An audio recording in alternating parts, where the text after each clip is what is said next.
Hey guys, welcome back to our channel. In this episode, I'm gonna walk you through the steps on how you can unlock Telegram group chat. So if you want to unlock Telegram group chat, all you have to do is just make sure to watch this video till the end and follow the instruction as guided. Now then, to begin with, first thing first, what you'll have to do is you'll not be able to do it with the help of an application. So all you need to do is use an application. So in that case, what you have to do is just go ahead and open up a browser, and then on the web address bar you can just need to type in web.telegram.org, and that's going to directly take you to their official page. In my case, I'm already logged in. So here you need to go ahead and tap on the tab bar icon, and go to settings, and from here you'll be able to see this sort of interface.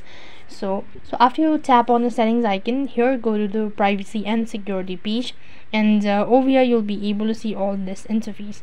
So over here you need to scroll down right to the bottom, and right at the bottom by default you'll be able to see that this particular field will be unchecked. So all you have to do is just you have to check this point, and after that you'll be able to unlock Telegram group chat. So in this way you can unlock Telegram group chat. That is all for this video. I hope the video was helpful. Make sure to like, share and subscribe to our channel. Thank you for watching. See you in the next video.